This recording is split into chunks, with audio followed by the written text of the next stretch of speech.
Green Living at Home is brought to you by Nedbank. Make things happen. South Africa has one of the sunniest climates in the world, with an average of 6 sunlight hours per day in April and May, and 11 sunlight hours per day in December and January. Sunlight is a completely free, renewable energy source with zero emissions. So how can you harness the power of the sun to lower your electricity costs? Currently, there are 2 main options available for homeowners: solar geysers and photovoltaic panels. Solar geysers simply use the sun to heat water, while photovoltaic cells use the sun to generate electricity. Solar geysers come in 2 basic types: the older flat plate collectors and the newer, more efficient vacuum tube collectors. While these work on the same basic principle, the more sunlight they get, the more heat they generate, the geysers themselves can also be divided into 2 categories. You get what's called a direct geyser and an indirect geyser. The direct geyser means that the water that runs through your solar collector, either your tubes or your panel, is the same water that runs into your geyser, the same water that will come out of your taps. Then you get what's called an indirect system. An indirect system means that the liquid that runs through the collector, either the tubes or the panel, will never come into contact with the water that's in your geyser. So you'll basically heat up either the water around the geyser, or you'll heat up a copper pipe that runs through the geyser, and that in turn will heat up the water that you use. The reason for having 2 alternate systems is that different parts of the country have vastly different climates, which can influence how effective a solar geyser is, to the point where some systems shouldn't be installed in some regions at all. For example, the direct system works better at the coast, as winters are milder and there's no chance of it freezing up. In the past, many people have had problems with their solar geysers, where the wrong system was installed and ultimately burst due to successive days of freezing conditions. So, before buying either option, make sure your installer is registered and accredited with Eskom, and the system itself is SABS approved. Doing a bit of research can save you time and money later on. Speaking of savings, installing a solar geyser will be financially beneficial over time. A typical system can be installed for around 15 to 20,000 rand, with the rebate Eskom is currently offering. Your standard geyser accounts for around 40% of a home's total electricity bill, and a good solar geyser can save you 70% of that, for an overall electricity saving of around 30%. The average home will recoup the installation costs in around 3 to 4 years, depending on usage. However, one of the downsides with solar geysers is that you'll have to learn to manage your hot water usage accordingly. So obviously, solar heats up during the day only, so it would be more beneficial if the family members would shower in the evening when you've got that hot water stored inside your geyser already. If you want, to shower both the morning and the evenings, then you will use a bit of electricity to heat your geyser up in the morning. If you can't adjust your water usage to fit in with the limitations of solar, you might want to augment your heating solution with a heat pump, which is basically a reverse air conditioner. The way that a heat pump works is it takes heat from the ambient air temperature, compresses it, pumps it into your geyser and circulates that water around. It's very efficient in its use of electricity. So with 1 kilowatt input, that can translate to 4 kilowatt output. So again, it's about a 70% saving on your water heating. Heat pumps are so efficient they can be powered by a small photovoltaic cell. Photovoltaic panels are the second solar solution you can install in your home. These convert sunlight directly into electricity, and as with the solar geysers, there are 2 options available: a direct system and a battery backup system.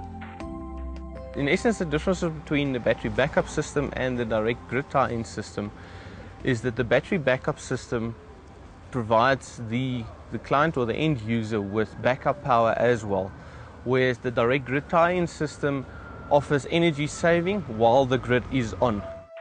Photovoltaic panels are substantially more expensive than a simple solar geyser, ranging from around 35,000 rand for an entry-level system all the way up to an off-the-grid system for about 250,000 rand and up. There are a few areas to consider before installing photovoltaic panels, namely the orientation of your home. North-facing is optimal in the southern hemisphere. whether or not your roof gets shade, which can dramatically reduce the system's output, where you are in relation to the equator. Panels should be flat at the equator and set at around 20 to 25 degrees here in South Africa, and what your energy needs are in relation to what you're willing to spend. The best option at the moment is to start small, with only a few panels used in conjunction with a solar geyser. If a homeowner specifically are looking at applying solar PV system to their house, we would always say to them, first step is install a solar water heater, because that already reduces your energy consumption. That just reduces the size of the system that we need to install to cover pretty much everything else. Gavin Rooke, a homeowner in an eco-estate in Johannesburg, is currently in the process of developing and building an environmentally efficient home using as many sustainable and renewable resources as possible. He's doing this to see just how far it's possible to go using environmentally friendly processes and materials. He's incorporated solar power into his overall design plan. In terms of how we specified it, it's a process of sitting with the specialists, and we basically, in very simple terms, calculated the energy requirements of the home for 5 people living in a home. That comes out to a figure, an annual kilowatt consumption of energy. We've then specified a solar solution that, in our case, the optimum solution there is that we can supplement, or rather replace, 1/3 of the total energy consumption by way of the solar solution which we've got in place. So total consumption, 2/3 will come from the grid on average, 1/3 will come from our solar solution.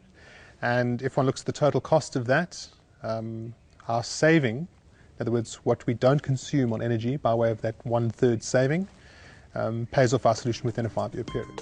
While Gavin believes that solar power should be part of any home's overall energy plan, he's not convinced that it's an entirely green solution.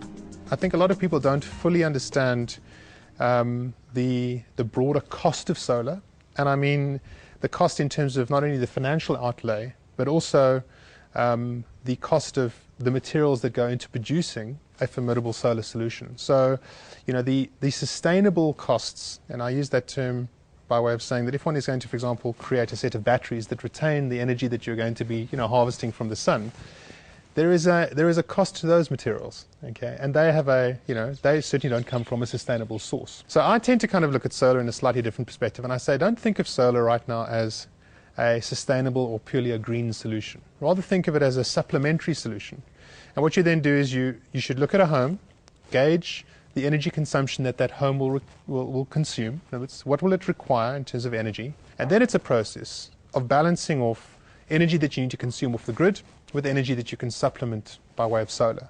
And if you understand the balance between those, you then start to decide and build a home, or certainly upgrade a home, where certain aspects of the home are run off solar and certain aspects are run off the grid. I think the solar industry is very much at a tipping point at the moment. It's sitting at a point where it's not that clear an argument that a solar solution has got a smaller carbon footprint than being on the grid. It really isn't clear. And that doesn't mean, by the way, that it's right or wrong. What I'm saying is that it is in a process of refining itself. As with anything, since energy is so expensive to produce, that industry is becoming a lot more advanced, and we're going to get solutions that'll work a lot better. Next week, we'll take a look at water and water management systems and how they can help you conserve this precious resource.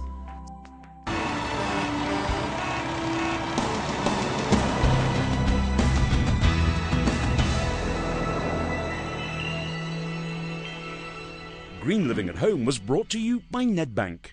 Make things happen.